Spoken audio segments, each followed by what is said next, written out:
फडणवीसांच्या मंत्रिमंडळात पुन्हा एकदा चंद्रकांत पाटलांची मंत्री म्हणून वर्णी लागते। आता आपण कोथरूड विधानसभा मतदारसंघात आहोत, ज्या मतदारसंघातून चंद्रकांत पाटील हे आमदार म्हणून निवडून गेलेले आहेत। येथील कार्यकर्त्यांच्या नेमक्या काय भावना आहेत ते जाणून घेऊयात। दादा मंत्रिपदाची शपथ घेत आहेत, काय सांगू? पहिला लाडू खावा तुम्ही, लाडू घ्या। दादा खरं तर मंत्री होणार होते हा कोथरूडकरांना विश्वास होता। आम्हा कार्यकर्त्यांपेक्षा कोथरूड मतदारसंघातल्या प्रत्येक कुठल्याही माणसाला तुम्ही विचारलं तर त्यांची भावना होती की दादा तर मंत्री होणार आहेत। त्याचं कारण असं आहे की आदरणीय मोदीजी असतील, आदरणीय नड्डाजी असतील, आदरणीय अमितभाई असतील किंवा राज्याचं नेतृत्व आदरणीय देवेंद्रजी असतील, बावनकुळे साहेब असतील, ह्यांचा विश्वास दादांनी संपादन ज्या पद्धतीनं केला आहे आणि संघटनेला सर्वोच्च मानून दादा 40 वर्ष पक्षाच्या संघटनेमध्ये काम करतायत, त्या कामाची पावती वरिष्ठ नेतृत्वाने दिली असं म्हटलं तर चूक ठरणार नाही। आणि कोथरूडकरातल्या प्रत्येक माणसाच्या मनामध्ये जो विश्वास होता तो विश्वास केंद्रीय नेतृत्वानं दादांना परत एकदा मंत्रिमंडळामध्ये घेऊन लोकांचा विश्वास दृढ केला। त्याबद्दल आम्ही कोथरूडमधले सर्व कार्यकर्ते मनापासून आनंदी आहोत। आणि कोथरूडकरांना हे मंत्रिपद हे शोभेचं नाही तर सेवेच्या माध्यमातून दादा अजून गेल्या 5 वर्षापेक्षा डबल वेगाने लोकांची सेवा करायचं काम करतील असा विश्वास मतदारांमध्ये आहे। आम्हा तर कार्यकर्त्यांमध्ये आहेच पण मतदारांमध्ये सुद्धा आहे।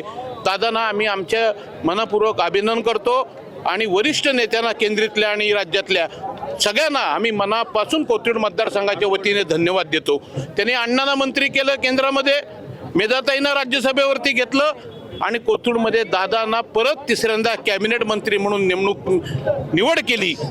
याचा अर्थ कोथरूडच्या जनतेवरती केंद्रीय नेतृत्वाचा असणारा विश्वास हा किती मोठा आहे यातून सिद्ध होतं। त्यामुळे आम्ही सर्व कोथरूडमधले कार्यकर्ते ह्या मोठ्या जबाबदारीचं भान ठेवूनच येणाऱ्या काळामध्ये आम्ही प्रामाणिकपणे सेवेच्या माध्यमातून नागरिकांना पोहोचू। धन्यवाद। चंद्रकांत पाटलांना बाहेरचा उमेदवार म्हणून हिणवण्यात येत होतं, त्या चंद्रकांत पाटील दुसऱ्यांदा अर्थात तिसऱ्यांदा मंत्रिपदाची शपथ घेत आहेत। मागील 5 वर्षामध्ये दादांनी दिव्यांग बांधवांपासून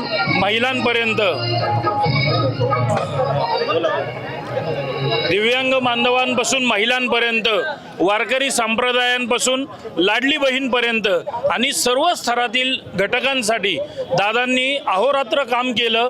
संघटना प्रत्येक कार्यकर्त्याला हत्तीचं बळ दादांनी दिलं आणि या माध्यमातून या वेळेसचा दादांचा जो विजय आहे तो 1,12,000च्या वरती गेला। हे दादांच्या कामाची लोकांनी दिलेली पावती आहे आणि दादांनी इतकं चांगलं काम केलं की ज्याचं मॉडेल हे महाराष्ट्रभर पुढील काळात वापरलं जाईल अशा पद्धतीचं काम हे या दादांनी 5 वर्षामध्ये उभं केलं। आज आम्ही जेव्हा नागरिकांना मिठाई वाटतोय त्यावेळेस नागरिकांची अशी उत्स्फूर्त प्रतिक्रिया आहे की हा आम्ही केलेल्या मतदानाचा विजय आहे, त्याचा मान आहे आणि दादांना मंत्रिपद मिळायलाच पाहिजे होतं आणि ते मिळालं याची भावना जनसामान्यांपासून कार्यकर्त्यांमध्ये अतिशय प्रकर्षानं जाणवते। आम्ही केंद्रीय नेतृत्व माननीय पंतप्रधान नरेंद्रभाई मोदीजी आणि आपल्या महाराष्ट्राचे मुख्यमंत्री देवेंद्रजी फडणवीस यांना या निमित्तानं मनपूर्वक आभार मानतो आणि शुभेच्छा देतो। धन्यवाद। दादांना कोणतं खातं मिळावं असं वाटतं? दादांना कुठलंही खातं मिळू द्या, कारण की दादा हे प्रत्येक खात्यामध्ये उच्च काम करतात। त्यांच्यामुळे आतापर्यंत मागच्या बाईला 8 खाती होती, या बाईला 4 खाती होती। हे 4ही खात्यामध्ये त्यांनी प्रचंड आणि चांगल्या प्रकारे काम केलं। त्यामुळे कुठलंही खातं मिळालं त्यामध्ये प्रावीण्य मिळवतील। दादानी काय आता कोथरूडसाठी काय कामं करावीत वाटतं? कोथरूडसाठी रस्ते, खड्डेमुक्त रस्ते आणि अतिक्रमण दूर करून ट्रॅफिक सुरळीत करण्याचं काम दादांनी करावं। 5 वर्ष त्यांनी भरपूर काम केलेलं आहे, पुढच्या 5 वर्ष ते करतील याबद्दल आम्हाला खात्री आहे। दादांनी केलेल्या कामाची पावती म्हणून खऱ्या अर्थाने त्यांना मंत्रिपद मिळालंय आणि हा याच्या इतका आनंदाचा क्षण दुसरा कुठला असूच शकत नाहीये। त्याबद्दल सर्व आनंदी सगळ्यांचं स्वागत। धन्यवाद। आपण बघतोय की चंद्रकांत पाटील मंत्रिपदाची शपथ घेतात, अर्थात ते मंत्री झालेले आहेत आणि या ठिकाणी त्यांचा ज्या मतदारसंघातून ते आमदार म्हणून निवडून जातात त्या कोथरूड विधानसभा मतदारसंघामध्ये भारतीय जनता पक्षाचे कार्यकर्ते ढोल ताशामध्ये आनंद व्यक्त करतायत, मिठाई भरवतात एकमेकांना. आपण पाहतोय या ठिकाणी मोठ्या संख्येने जाहीर जल्लोष करताना भारतीय जनता पक्षाचे कार्यकर्ते दिसत आहेत. चंद्रकांत पाटील तिसऱ्यांदा मंत्री होत आहेत, काय सांगा? आम्हाला सगळ्यांना खूप आनंद होतो आहे. आम्ही सगळ्यांनी त्यांच्या अंडर बरेच वर्ष काम केलं आहे, त्यामुळे त्यांचं जे रिसेप्टिव्हनेस आहे, त्यांचा विचार करण्याचा एक पद्धत आहे आणि प्रोग्रेसच्या दृष्टीने त्यांचे जे काम आहे ते आम्ही खूप जवळून अनुभव केलेला आहे. त्यांच्या मार्गदर्शनाखाली खूप उपक्रम आम्ही पुण्यामध्ये राबवतो आणि त्याचे जनरेट झालेले बेनिफिशरीज हे हजारांमध्ये नाही लाखोंमध्ये आहे. त्यामुळे प्रत्येकाची इच्छा होती की त्यांनीच इकडे यावं आणि त्यांच्या मार्गदर्शनाखाली नवीन यांनी आपण छान काम करावं. त्यामुळे आम्ही सगळे खूप आनंदात आहोत. दादांनी पक्ष संघटनेसाठी खूप वेळ दिलेला आहे, ते दादा तिसऱ्यांदा मंत्री होत आहेत, काय अपेक्षा आहे? दादांनी काय कामं करावीत असं वाटतं कोथरूडसाठी? दादांनी त्यांची कामं ऑलरेडी खूप चांगली चालू केलेली आहेत 5 वर्षात. तेच त्यांनी पुढे ठेवावी आणि अजून जसं इम्प्रूव्हमेंट्स पुढे करावं. दादांना कोणतं खातं मिळावं असं वाटतं? त्यांना तर पालकमंत्री तर ते व्हायलाच पाहिजे आणि त्याशिवाय त्यांच्याकडे आता जे खातं आहे त्याच्यात ऑलरेडी त्यांनी खूप छान काम केलंय. मी एक डॉक्टर आहे, त्यामुळे त्यांना वैद्यकीय खातं मिळालं तरी मला आनंद होईल आणि गृह खातं त्यांना मिळालं तर सगळ्यात जास्त आनंद होईल. एक पुणेकर म्हणून आता दादांकडून काय अपेक्षा आहेत?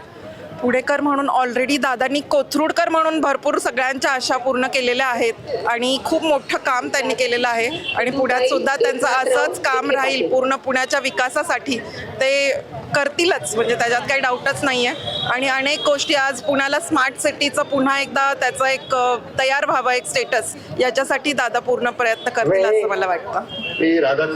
आपण पाहतोय की अर्थात चंद्रकांत पाटील हे तिसऱ्यांदा देवेंद्र फडणवीस यांच्या मंत्रिमंडळामध्ये मंत्री झालेले आहेत आणि पाहतोय की त्यांचा मतदारसंघ असणारा कोथरूड विधानसभा मतदारसंघामध्ये भारतीय जनता पक्षाचे कार्यकर्ते मोठा जल्लोष करताना अर्थात मिठाई एकमेकांना मिठाई भरवताना पाहायला मिळतात. व्हिडिओ जर्नलिस्ट निलेश लोहारसह Rajratna Jodhe. Come on guys, hurry up. यार सुन ना, एक ब्रेक ले लेते हैं. Guys, I'm telling you, तुम लोगों को सही से ट्रैकिंग नहीं आता. But that's okay, you can learn. रोज का ढक्कन देना. ये रेड वाला है, सही वाला देना. अबे ढक्कन, पहले तो सही पानी पीना.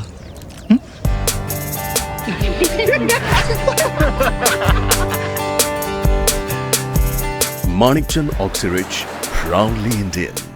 टूर्स अँड ट्रॅव्हल्स विश्वातील एक विश्वसनीय नाव मँगो हॉलिडेज घेऊन आले आहेत धम्माल फॉरेन टूर्स खास तुमच्यासाठी. एक्झॉटिक युरोप 17 रात्री 18 दिवस, साऊथ आफ्रिकन सफारी 9 रात्री 10 दिवस, नॉर्दर्न लाईट्स 8 रात्री 9 दिवस, दुबई अबुधाबी 5 रात्री 6 दिवस, व्हिएतनाम कंबोडिया 8 रात्री 9 दिवस. तर आजच आपली सीट बुक करा आणि आपल्या फॉरेन टूर्स मेमोरेबल करा. मँगो हॉलिडेज म्हणजेच अविस्मरणीय सहलीचा अनुभव. मँगो हॉलिडेज, 4था मजला, स्वोजस कॅपिटल अतिथी रेस्टॉरंटच्या वर, लॉ कॉलेज रस्ता, पुणे 4. संपर्क पुणे 83 839 505 किंवा 80 80 81 74 54. मुंबई 83 839 503 किंवा 96 53 18 74 78.